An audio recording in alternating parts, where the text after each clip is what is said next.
जारी रखो। जी सर। वो लगभग सभी लोग जुड़ ही गए। धन्यवाद सर। एक बार पुनः आप सभी को हिंदी दिवस की हार्दिक शुभकामनाएं।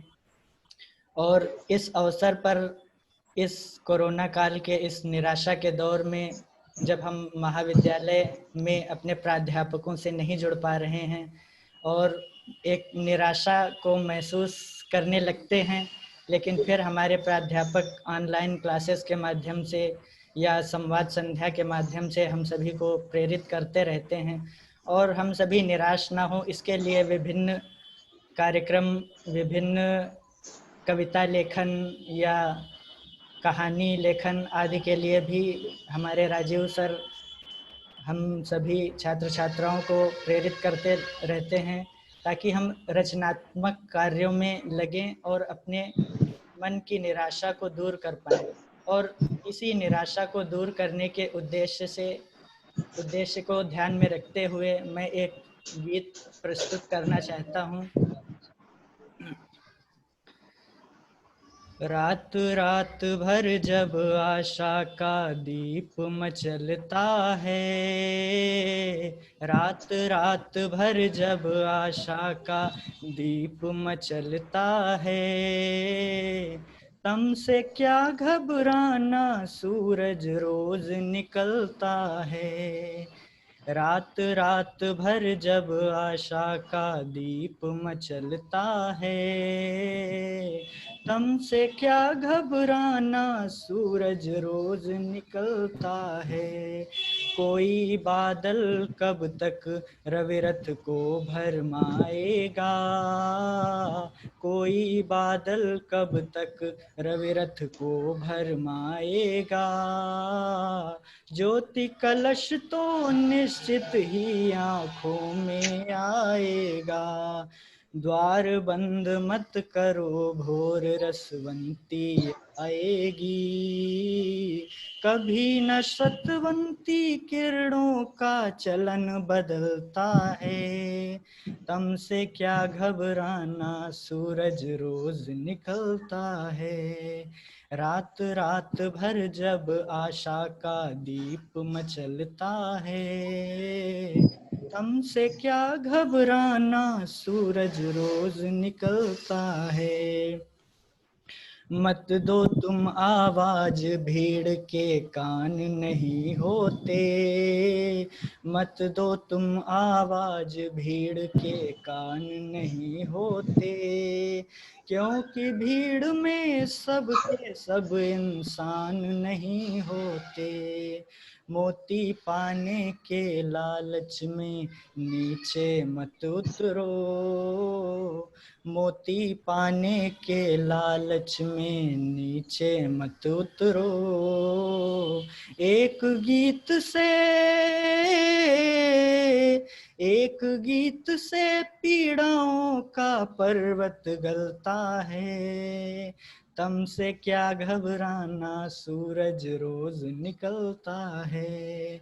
रात रात भर जब आशा का दीप मचलता है, तम से क्या घबराना, सूरज रोज निकलता है।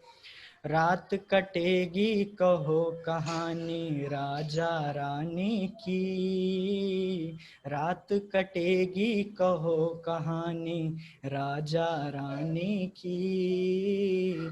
करो न चिंता जीवन पथ में गहरे पानी की। हंस कर तपते रहो छाँव का अर्थ समझने को। हंस कर तपते रहो छाँव का अर्थ समझने को। अश्रु बहाने, अश्रु बहाने से न कभी पाषाण पिघलता है। तम से क्या घबराना, सूरज रोज निकलता है। रात रात भर जब आशा का दीप मचलता है, तम से क्या घबराना, सूरज रोज निकलता है। सूरज रोज निकलता है। जय हिंद, जय भारत। बहुत खूब। बहुत ही बहुत खूबसूरत प्रस्तुति हर्ष। इस आभासीय मंच के माध्यम से तुम्हारी प्रस्तुति ऐसे जान पड़ रही थी जैसे हम सजीव मंच से तुम्हें देख रहे हैं, सुन रहे हैं। बहुत बहुत धन्यवाद हर्ष। हिंदी दिवस के इस अवसर पे मैं सुषमा स्वराज को आमंत्रित करता हूं कि सुषमा स्वराज आभासीय मंच के माध्यम से अपने विचार को रखें। सुषमा स्वराज।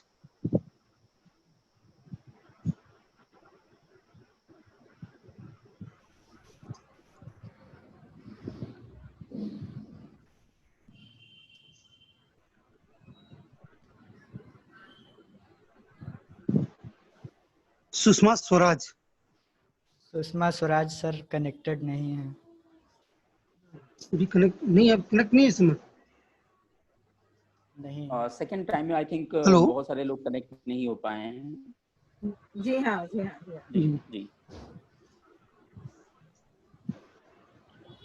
कार्यक्रम को आगे बढ़ाते हुए मैं कॉलेज के वरिष्ठ प्राध्यापक डॉक्टर सदानंद राय को आमंत्रित करता हूं कि वह आभासी मंच के माध्यम से हिंदी दिवस पर कम से कम समय लेते हुए अपनी बात को रखें। डॉक्टर सदानंद राय सर। सर पूरा समय दीजिए सर, पूरा। दिग्विजय जी। जी धन्यवाद दिग्विजय जी। हमारी आवाज आ रही है? हाँ सर, सर, स्वागत आवाज आ है रही सर, है सर। स्वागत है। श्रद्धेय प्राचार्य मैम, महाविद्यालय के सभी हमारे विद्वान साथियों और छात्र एवं छात्राएं, आज हम लोग विगत वर्ष की भांति हिंदी दिवस मनाने के लिए जूम के माध्यम से एकत्रित हुए हैं।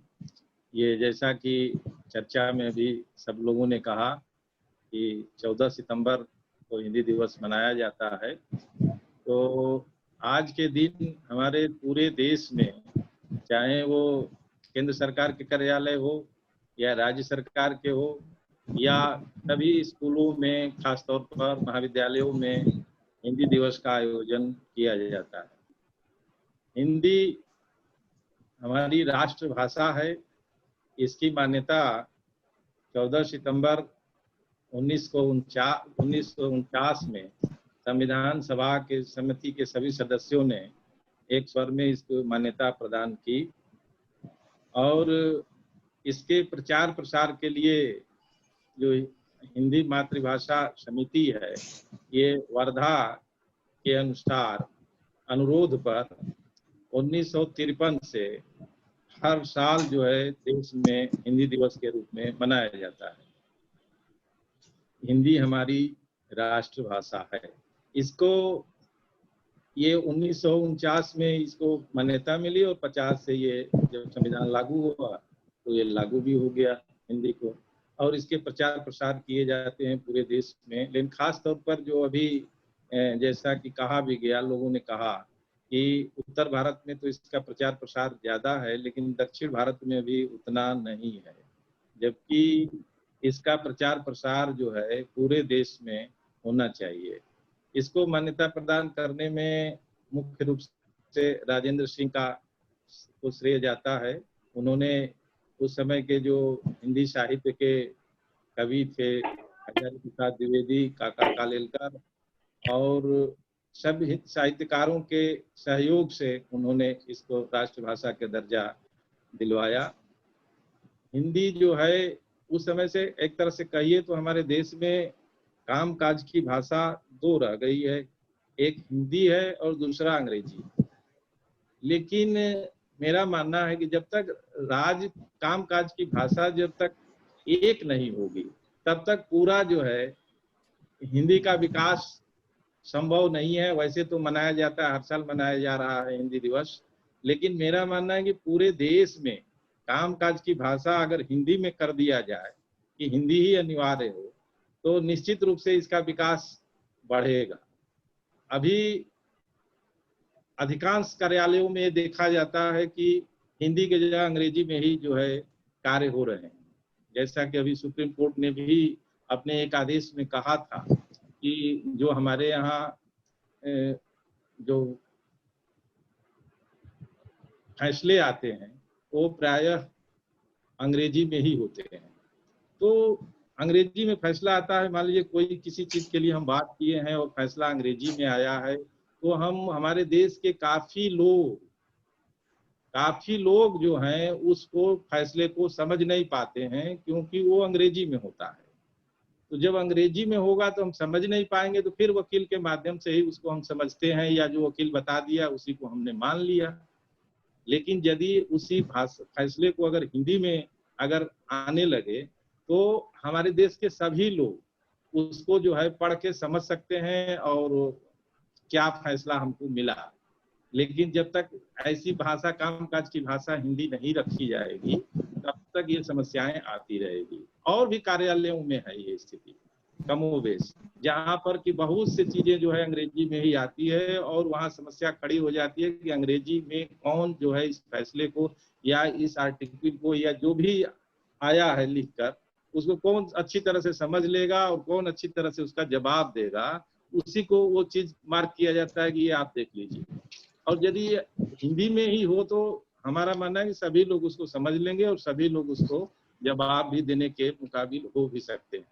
तो इसलिए सरकार को ये चाहिए कि कामकाज की भाषा को हिंदी बनाया जाए। अंग्रेजी भाषा का, मेरा कहने का मतलब ये नहीं है कि अंग्रेजी भाषा का विकास न हो, अंग्रेजी भाषा हो, लेकिन कामकाज की भाषा जो है ज्यादा से ज्यादा हिंदी में ही हो तो बेहतर होगा। हमारे देश के सभी लोग उससे होंगे। बहुत से देश ऐसे हैं जहाँ की वो डेवलप कंट्री है, विकासशील देश है, और वहाँ के लोग जो है अपनी ही भाषा में जो है कोई भी व्याख्यान देते हैं या सारा काम उनकी भाषा में होता है। भले वो विदेश में जाते हैं, इसके लिए उनको दुभाषीय वाले जो होते हैं वो मिलते हैं, उनके भाषा को कन्वर्ट करते हैं, लेकिन वो बोलते हैं अपनी ही मातृभाषा।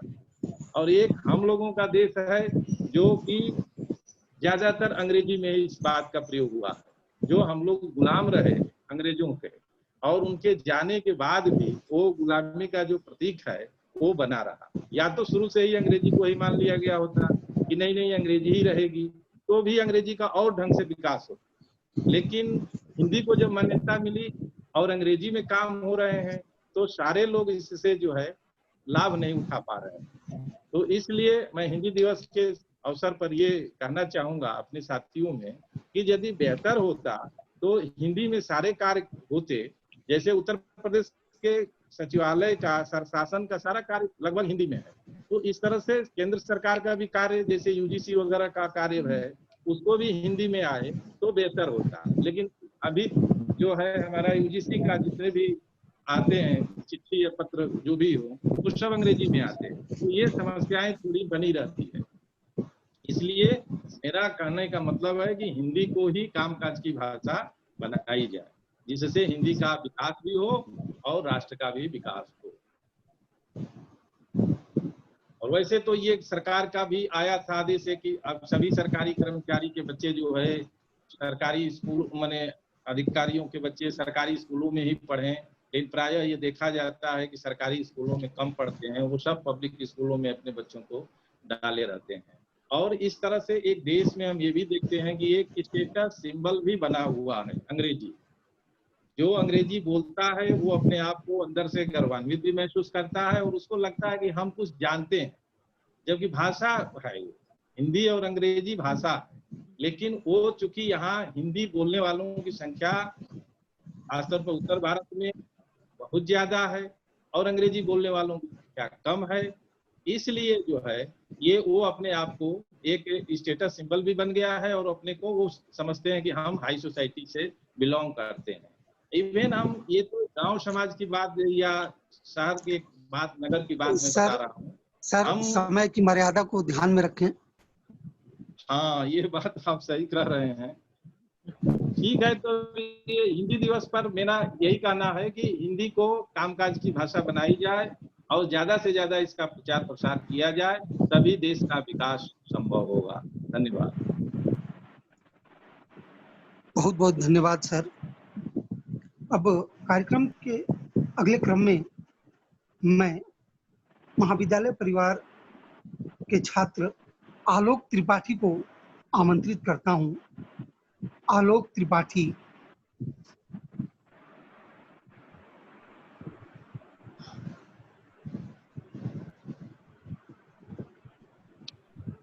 हेलो हेलो आलोक। हेलो दिग्विजय जी। जी मैम। हेलो। जी मैम। जो बच्चा उपलब्ध है उसी को बोलने को कह दीजिए, जो नहीं है उसको छोड़ दीजिए। जो नहीं जुड़ पा रहा है, जो जुड़ पा रहा है उसको ही बुलाइए आप। आलोक है वो अनम्यूट म्यूट कर रखा है, अनम्यूट करे अपने आप को। अच्छा। आलोक। बताइए। हेलो।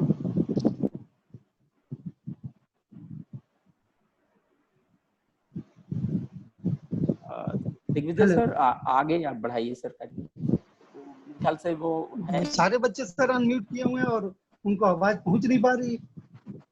जितने भी छात्र छात्राएं हम लोगों के साथ जुड़े हुए हैं, जितने बच्चे हम लोगों के साथ जुड़े हैं, वो वीडियो ऑन करें और अपने आप को अनम्यूट रखें। हर्ष। अपने आप को। हर्ष। हाँ सर। हाँ, उन बच्चों को कहो अनम्यूट करें। तब तक मैं कार्यक्रम को आगे बढ़ा रहा हूँ। ठीक है। ये नेहा यादव दिख रही है। नेहा यादव। जी मैम। सुषमा स्वराज तो कनेक्टेड हैं अब। सुषमा। हेलो। हाँ सुषमा बोलिए। हिंदी दिवस के अवसर पे अपने विचार रखने के लिए सर आपको आमंत्रित कर चुके हैं और पुनः एक बार आपको आमंत्रित करते हैं। हेलो सुषमा। हर साहब बुलाइए सब बच्चों को धीरे धीरे। जी मैम।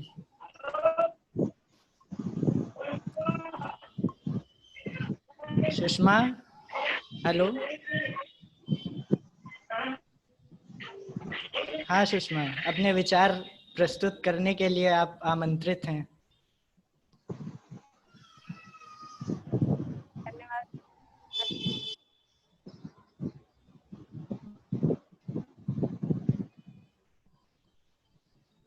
समस्त सम्मानित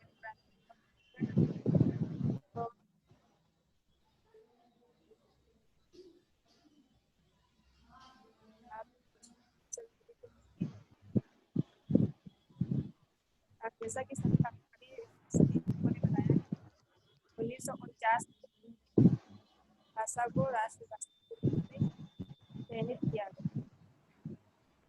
इसी के उपलक्ष्य दिवस के रूप में और पुनः एक बार में आप सभी को शुभकामनाएं।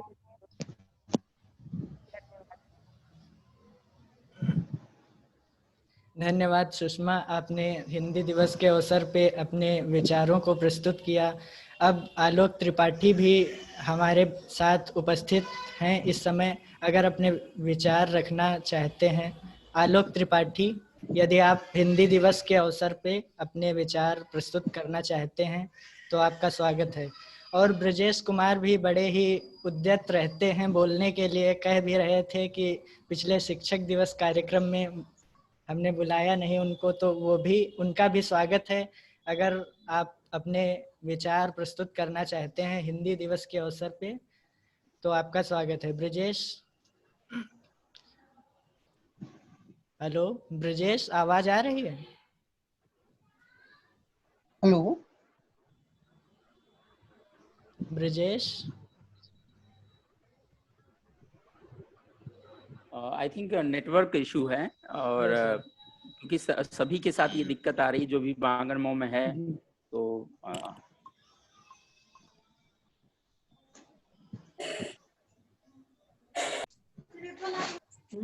Hello.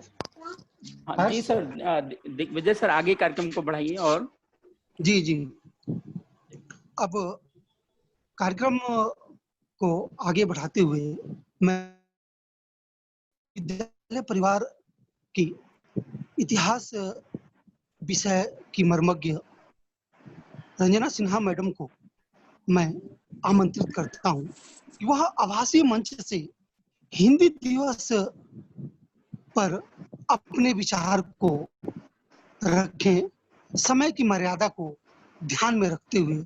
Doctor Ranjana Sinha madam. बहुत बहुत धन्यवाद दिग्विजय जी।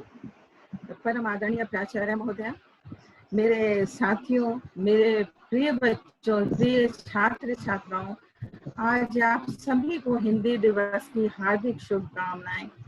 हिंदी इस समय वक्त कम है, लेकिन बस थोड़े ही उसमें मैं ये समझाना चाहती हूँ कि हिंदी बहुत पहले समय से ही हिंदी को वो मान्यता प्रदान की जा रही थी, लेकिन वास्तविक जैसा कि सब बता रहे हैं कि राजभाषा के रूप में उसे 1949 में माना गया। लेकिन अरबी, ये जो अरब और फारस के लोग थे, भारतवर्ष को हिंद के नाम से जानते थे और यहाँ की भाषा को उन्होंने कहा ज़बान हिंद, यानी हिंद, ज़बान हिंद यानी हिंद की जो भाषा है वो ज़बान हिंद हो गई। तो 5वीं-6वीं शताब्दी से ही हिंदी को वो महत्व प्राप्त होने लगा था। कहीं मेरी आवाज आ रही है राजीव जी? जी मैम आ रही है। अच्छा, बहुत ठीक। तो उस समय से ही 5वीं-6वीं शताब्दी से ही हिंदी को एक सम्मान प्राप्त होने लगा था और वो हिंदुस्तान की एक सम्मानित भाषा के रूप में हुई और अब वर्तमान में वो हमारी राष्ट्रभाषा है। लेकिन बहुत आगे हिंदी को हम बहुत आगे तक ले जाना चाहते हैं और हिंदी तो वो माँ की उंगली होनी चाहिए जिसको पकड़ के हम अपने गंतव्य तक पहुंचे।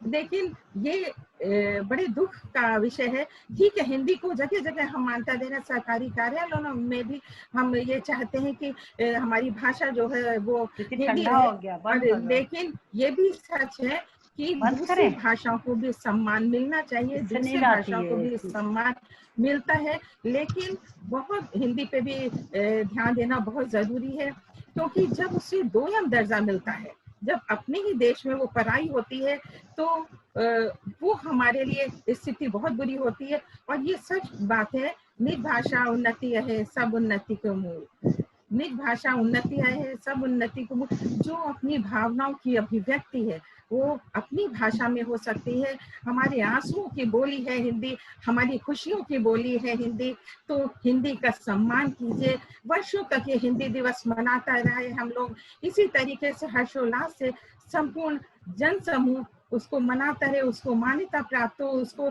हम अपने हृदय से लगा कर रखें, उसे हम अपने माथे के बिंदी बना कर रखें, सम्मान दें। इन्हीं भावनाओं के साथ बहुत बहुत धन्यवाद। बहुत बहुत धन्यवाद मैडम। आपने सांकेतिक माध्यम से हिंदी की जिस ऊंचाई पे ले जाने का अपने शब्दों से प्रयास किया है वो वाकई सराहनीय है। इसके लिए आप बधाई की पात्र हैं। कार्यक्रम के अगले क्रम में महाविद्यालय परिवार का छात्र ब्रिजेश कुमार को अगर मेरी आवाज सुनाई दे रही है तो वह आभासी मंच के माध्यम से अपने विचार रख सकते हैं। Brijesh Kumar.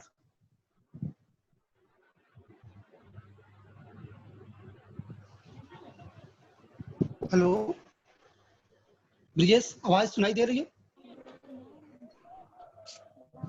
Hello hello hello hello hello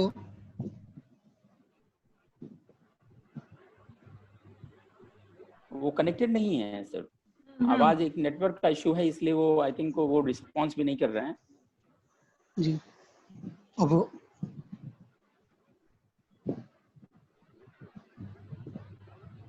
एक छात्र स्वाति मालवीय जुड़ी हुई हैं। स्वाति मालवीय, अगर आप तक मेरी आवाज पहुंच रही हो तो स्वाति मालवीय आभासी मंच के माध्यम से हिंदी दिवस के अवसर पे अपनी बात रखें। स्वाति मालवीय।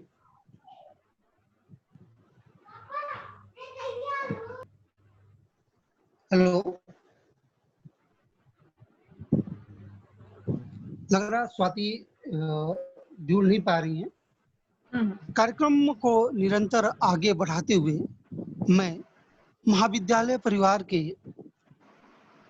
अंग्रेजी विषय के प्रवक्ता राजू सर को आमंत्रित करता हूं कि वह आभासी मंच के माध्यम से हिंदी दिवस पर अपने विचार को रखें। राजू यादव सर। धन्यवाद सर। ज्ञानदानी माँ सरस्वती, आदरणीय प्राचार्य महोदया, मेरे सम्मानित प्राध्यापक बंधु और प्रिय छात्र छात्राओं, सभी को हिंदी दिवस की हार्दिक शुभकामनाएं। और निस्संदेह इस अवसर पर इस तरह का आयोजन आवासीय मंच के जरिए हो या एक साक्षात प्रत्यक्ष रूप से हो, निस्संदेह वो वंदना और बधाई का पात्र होता है। तो ये जो कार्यक्रम हर्ष और दिग्विजय सर के सामूहिक प्रयोजन से हुआ है, आप दोनों लोग बधाई के पात्र हैं। और महाविद्यालय परिवार निस्संदेह इस तरह के आयोजन के लिए हमेशा अपनी प्राचार्य के प्रति सदैव दंडवत रहता है कि वो हमें सचेत करती रहती हैं, और निस्संदेह इस कार्यक्रम के पीछे भी उन्हीं की प्रेरणा है। और जैसा कि हम सभी को विदित है कि हिंदी दिवस के अवसर पे बहुत सारी भ्रांतियां और बहुत सारे जो विरोधाभासी विचार हैं वो मंचों से बड़े धूमधाम तरीके से व्यक्त किए जाते हैं। और ऐसा ही एक मैसेज जो है वो वायरल हो रहा है, और वो वायरल मैसेज है, मैं वहां से अपनी बात को शुरू करूंगा। वो मैसेज है, जिस देश में आजकल मतलब आप सभी लोग सुबह से हिंदी दिवस की शुभकामनाएं और वो मैसेजेस देख रहे होंगे, और ये मैसेज आपके सामने भी आया होगा। वो मैसेज है, जिस देश में हिंदी का जन्म हुआ वहां के उच्च शिक्षा के 70 प्रश्नों की हिंदी विषय की परीक्षा में 15 प्रश्न गलत कर दिए जाते हैं। वहां के प्रदेशवासियों को हिंदी दिवस की हार्दिक शुभकामनाएं। अगला है उसी के आगे, जिस देश की प्रतियोगी परीक्षाओं में किसी प्रश्न में संदेह की स्थिति में अंग्रेजी अनुवाद को वरीयता दी जाती है, ऐसे विद्यार्थियों को हिंदी दिवस की हार्दिक शुभकामनाएं। इस तरह के जब हम मैसेज करते हैं तो हम वहीं अपने आप को हारा हुआ महसूस कर लेते हैं, वहीं हम हार जाते हैं। जब हम इस बात को समझते नहीं हैं कि इस जो ये जो प्रतियोगी परीक्षाएं, खासकर जब हिंदी दिवस की ये आयोजन की प्लानिंग होने लगी तो हर्ष ने मुझसे कॉल किया और मुझसे कहा कि सर मेरा विचार है कि जो प्रतियोगी परीक्षाएं हो रही हैं और हिंदी माध्यम से जो प्रतियोगी उसमें प्रतिभाग करते हैं उनके असफल होने का कारण क्या हो सकता है। सर इस पर अगर अपने विचार रखेंगे तो मुझे बड़ा अच्छा लगेगा, और सभी जो छात्र छात्राएं इस मंच से जुड़े हुए हैं वो ये सभी किसी न किसी तरीके से अपने जीवन में प्रतियोगी परीक्षाओं में आगे बढ़ना चाहते हैं, तो उनके सामने तमाम तरह की दिक्कतें आती हैं, तो उनके लिए अच्छा होगा। और इसकी योजना के साथ, इसी प्लानिंग के साथ मैंने भी अपने कुछ विचार हिंदी दिवस के इस अवसर पर व्यक्त करने की योजना बनाई है। और सबसे पहले जो प्रतियोगी परीक्षाएं हैं और जहां हिंदी माध्यम और अंग्रेजी माध्यम के संघर्ष और विवाद और मतभेद का विषय है, उसमें सबसे कुछ बातें बड़ी महत्वपूर्ण हैं जो उसे समझ लेना चाहिए। वो जो पिछड़ापन है, यानी जो हिंदी माध्यम किसी न किसी तरीके से असफल या उस संख्या में सफल नहीं हो पाता है जिस संख्या में अंग्रेजी माध्यम के लोग सफल होते हैं, तो उसके पीछे कुछ कारण हैं जिन कारणों को हमें समझने की आवश्यकता है। वो कारण शायद हम ये समझने पर विवश करेंगे कि हिंदी माध्यम से जब हम हिंदी भाषा को और हिंदी माध्यम को चयन करते हैं तो हम कहाँ पर चूकते हैं। हिंदी भाषा कमजोर नहीं है, उसके जो सिलेक्ट करने वाले लोग हैं, उसको जो चुनने वाले लोग हैं, वो उस लेवल तक की सोच विकसित नहीं कर पाते हैं। शायद वो महत्वपूर्ण चीज है जिसके कारण वो असफल होते हैं। तो मेरा अपना मानना है कि प्रतियोगी परीक्षाएं जो ज्यादातर होती हैं वो प्रश्न अंग्रेजी में बनाए जाते हैं, पहली बात, और उसका हिंदी में अनुवाद किया जाता है, और हिंदी में अनुवाद ज्यादातर गूगल ट्रांसलेटर से किया जाता है। तो जब गूगल ट्रांसलेटर से अनुवाद किए जाते हैं तो हिंदी इस तरह की हिंदी सामने आती है जो समझ पाना बड़ा मुश्किल काम होता है। बहुत सारे ऐसे प्रश्न हैं, हम कभी ऐसा अवसर आएगा तो हम लोग उस पर विस्तार से चर्चा करेंगे, लेकिन उसका अनुवाद, उस अनुवाद का अगर सरलीकरण कर सकें, उसको सामान्य जो परीक्षक होते हैं उससे उनसे अनुवाद कराएं तो हम शायद बेहतर तरीके से उस हिंदी को, उस अंग्रेजी प्रश्न को हिंदी में बेहतर तरीके से समझ सकते हैं और उसमें बेहतर तरीके से लिख सकते हैं। जैसे एक बड़ा कॉमन सा प्रश्न, शायद मैंने भी कुछ समय सिविल सर्विसेज में अपना समय बिताया है, तो एक प्रश्न बड़ा कॉमन था उस समय। वो एक अंग्रेजी में प्रश्न जब आता था, जब उसपे एसे लिखने के लिए आता था, एसे में हुआ करता था, वो इंग्लिश में प्रश्न है, क्या प्रश्न है? If any buzzard is not engendered, it is always dangerous for the nation. उसका अगर साधारण हिंदी में अर्थ निकालें तो जिसका मतलब होता है कि अगर किसी देश का बजट लिंग के अनुकूल नहीं होता है, लिंगानुपात के अनुकूल नहीं होता है या लिंग के पर आधारित नहीं होता है, तो वो हमेशा समस्या उत्पन्न करता है, खतरनाक होता है किसी भी राष्ट्र के विकास के लिए। लेकिन जब उसका हिंदी में अनुवाद होके आता था तो ऐसा अनुवाद होता था जिसको हिंदी में समझ पाना हिंदी के विद्यार्थियों के लिए भी असंभव होता था। तो इस तरह की जो समस्याएं हैं अनुवाद की, उस अनुवाद की समस्याओं को दूर करने का हम सभी को प्रयास करना चाहिए और बेहतर तरीके से, खासकर सिस्टम को, खासकर सरकार को, खासकर इस क्षेत्र से जुड़ी हुई जो एजेंसीज हैं उन्हें उस पर लगना चाहिए और उसको साधारण लोगों से अनुवाद कराना चाहिए, ना कि गूगल ट्रांसलेटर से, क्योंकि वो उसकी अपनी सीमाएं हैं, उसके तरीके से अनुवाद नहीं कर पाता है। दूसरी बड़ी समस्या है कि हिंदी में वैज्ञानिक और तकनीकी स्तर पर विकसित शब्दावली का सहज प्रचार प्रसार नहीं हो सका है। मेरी आवाज आ रही है? जी सर। हेलो, हाँ आवाज आ रही sir.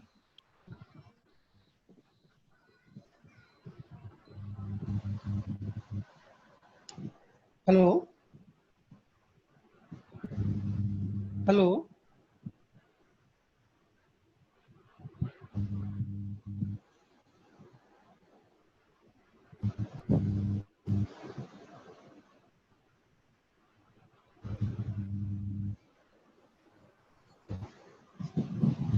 Hello,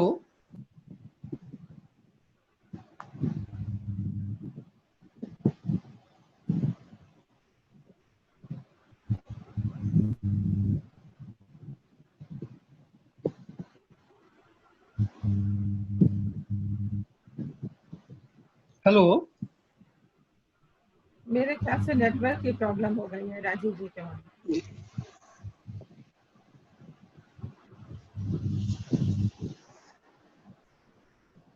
madam Ranjana madam जी जी मैम। हेलो। जी हाँ मैम, सुनाई दे रहा है?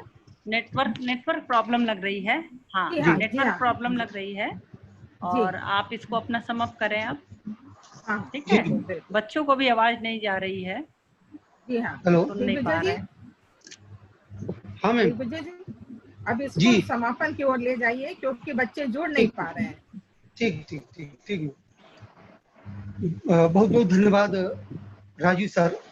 आप इंग्लिश के, अंग्रेजी के प्रवक्ता होने के बावजूद आपने हिंदी को जिस बारीकी से देखा और समझा, खास करके हिंदी के जिस दर्द को आपने उजागर किया है, जिस कमियों को उजागर किया है, आप वाकई बधाई के पात्र हैं।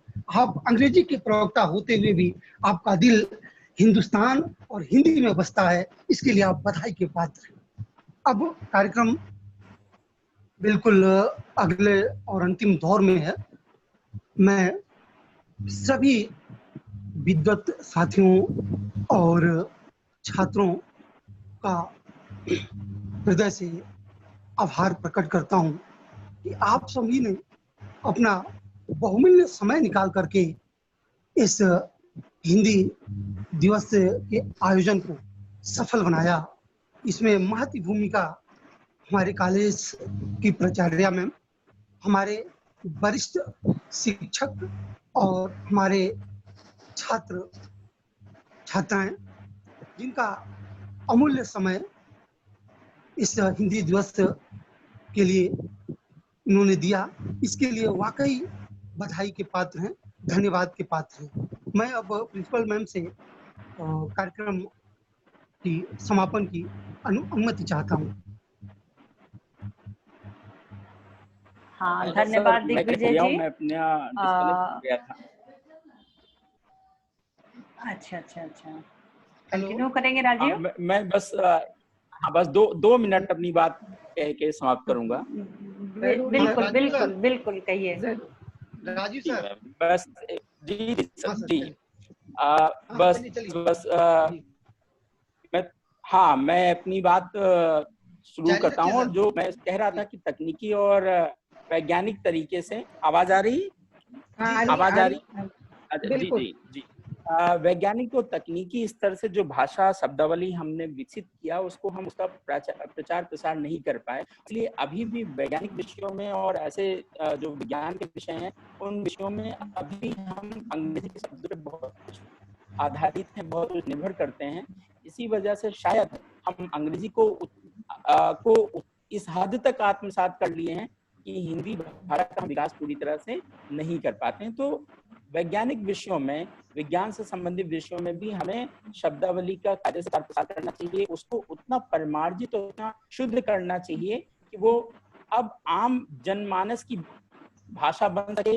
अंग्रेजी में पुस्तकों का हिंदी में उसी तरह बात किया जाना चाहिए कि वो हम आम छात्र हैं उसको बेहतर तरीके से वैज्ञानिक विषयों को भी समझ सकें।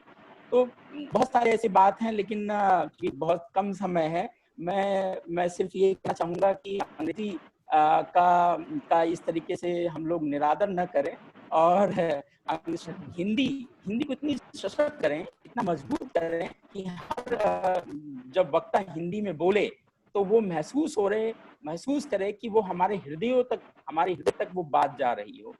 अंग्रेजी और हिंदी का विवाद नहीं है, विवाद है इस बात का कि हम किसमें बेहतर तरीके से अपनी बात को कह पाते हैं। तो हिंदी को इतना सशक्त करिए और इतना अच्छा लेखन करिए, इतना अच्छा उसमें अपने विचार रखिए, विचारों की उत्पत्ति करिए।